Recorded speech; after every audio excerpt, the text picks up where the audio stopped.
এই মূৰ্তিভাগলৈ মন কৰক, ইয়াত বহুত সৰু সৰু যিসকলে অংকন কৰিছিল পাথৰত, এতিয়া যদি আমি মেচিনো ব্যৱহাৰ কৰোঁ এনেধৰণৰ মূৰ্তি বনাবলৈ, কিন্তু ইমান ধুনীয়া নহয়। বৰ্তমান মই উপস্থিত আছোঁ দেওপাহাৰত। এইখন এখন পাহাৰ, এই দেওপাহাৰ নুমলীগড়ত অৱস্থিত। আৰু এইখন কি হয়, বাবা থান। আৰু এই বাবা থানত বহুত পুৰণি 270 বছৰীয়া পুৰণি মূৰ্তি বহুতো আছে। দেৱ দেৱী হওক কি হয়, আমি ইয়াৰ ওপৰত ইমান বিশেষ নাজানো, আপোনালোকক দেখুৱাবলৈ চেষ্টা কৰিম। আপোনালোকে প্ৰথমতে চাৰিওফালটো চাই লওক। এই মূৰ্তিভাগ চাওক। আপোনালোক যিসকলে ইয়াৰ ওচৰে পাজৰে থাকে বা ইয়াত আহিছে তেওঁলোকে বিশেষ জানিব, আমি নাজানো। আপোনালোকে কমেণ্ট বক্সত জনাব বুলি আশা ৰাখিলোঁ। এই মূৰ্তিভাগ চাওক, জুম কৰি।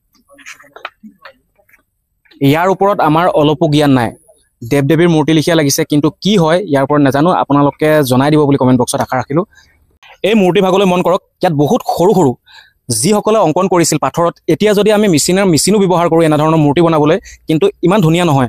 হাতেৰে কেনেকৈ ইমান পুৰণি কালত নিৰ্মাণ কৰিছিল সেইটো বিশেষ নাজানো। আপোনালোকে জনাব যিসকলে জানে। এইবিলাক চাওক, কিমান সৰু সৰুকৈ অংকন কৰা হৈছে, তাকো পাথৰত স্পষ্টভাৱে ওলাই গৈছে। যিবিলাক মূৰ্তি মানে দেৱ দেৱীৰ মূৰ্তি বনোৱা হৈছে, সেই মূৰ্তিবিলাক স্পষ্টকৈ দেখিবলৈ পাইছোঁ। সৰু সৰু যদিও বহুত ধুনীয়াকৈ আৰু স্পষ্টভাৱে দূৰৰ পৰা দেখিবলৈ পোৱা যায়। ইয়াৰ দৈৰ্ঘ্য আৰু বহল বহুত আছে। পাথৰ হয়, এটা পাথৰত অংকন কৰা হৈছে আৰু ইমানেই ধুনীয়া হৈছে, মানে আপোনালোকে ওচৰত থকা হ'লে গম পালেহেঁতেন, এতিয়া কেমেৰাত দেখি আছে, কিন্তু বহুত ধুনীয়াকৈ বনাইছে। ইমান ধুনীয়াকৈ এনেধৰণৰ পাথৰত হাতেৰে বনোৱাটো সম্ভৱ নহয় আজিৰ দিনত। এই মূৰ্তিটো আপোনালোকে অলপ চিনি পাইছে চাগে, ময়ো চিনি পাইছোঁ, কিন্তু ইয়াৰ সন্দৰ্ভত মই বিশেষ ক'বলৈ নাযাওঁ। যদি ক'বলৈ যাওঁ, কিবা যদি সৰু এটাও ভুল হয়, মোৰ ভুল হ'ব, সেইবাবে মই ক'বলৈ নাযাওঁ। আপোনালোকে যিসকলে ধুনীয়াকৈ জানে, মানে সন্দেহ নথকাকৈ জানে, সেইসকলে কমেণ্ট বক্সত জনাব বুলি আশা ৰাখিলোঁ। ইয়াতে যি মই বাবা থান কৈছিলোঁ, ইয়াতে বাবাৰ পূজা কৰা হয় আৰু ইয়াত পূজা কৰা সকলো ধূপ ধূনা জ্বলি আছে আৰু ফটো আছে। আৰু এতিয়া দেখাবলৈ যাম আপোনালোকক মেইন বস্তুটো, মূল বস্তুটো। এতিয়া ইয়াৰে মূল বস্তু হৈছে এইটো। ইয়াৰ বিষয়ত আমাৰ অকণো জ্ঞান নাই, সেইবাবে আপোনালোকক বুজাবও নোৱাৰোঁ। দেখাইছোঁ, আপোনালোকে যিসকলে ইয়াৰ ওচৰে পাজৰে আছে বা আপোনালোক যিসকল ইয়াত আহিছে, সেইসকলে এই বস্তুভাগৰ বিষয়ে জানে। যিসকলে স্পষ্ট আৰু কোনো সন্দেহ নথকাকৈ জানে, সেইসকলে আমাৰ কমেণ্ট বক্সৰ তলত জনাই দিব বুলি আশা ৰাখিলোঁ। আমি সৰুতে সকলোৱে 33 কোটি দেৱ দেৱতাৰ কথা পঢ়িছিলোঁ, তাৰ ওপৰত অলপ হ'লেও আপোনালোকৰ জ্ঞান আছে। সৰুসকলকো কৈছোঁ, তেওঁলোকৰ জ্ঞান আছে, সৰুতে স্কুলত পঢ়া হৈছিলে। এই 33 কোটি দেৱ দেৱীৰ মূৰ্তি ইয়াতে সংৰক্ষণ কৰি ৰাখিছে আৰু ইমানে ধুনীয়াকৈ সংৰক্ষণ কৰি ৰাখিছে। আমি আজি প্ৰথম আহিছোঁ ওচৰত, নুমলীগড়খন ওচৰত যদিও আমি আজি প্ৰথম আহিছোঁ।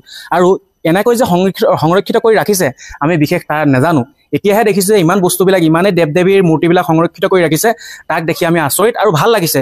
এনেধৰণে যদি আৰু বছৰ বছৰ সংৰক্ষিত কৰি ইয়াত নতুন আধুনিক ছিষ্টেমত টেকন'লজি ব্যৱহাৰ কৰি ইয়াতকৈও ভালকৈ ৰাখিব পাৰে, চৰকাৰে ইয়াৰ ওপৰত সহায় কৰে যাতে, আৰু ইয়াতকৈ ভালকৈ ৰাখে, তাৰ বাবে চৰকাৰক অনুৰোধ জনালোঁ। আৰু এনেধৰণৰ বস্তু, এনেধৰণৰ মূৰ্তি, ইমান সৰহ সংখ্যক মূৰ্তি কেতিয়াও দেখিবলৈ পোৱা নাই অসমত।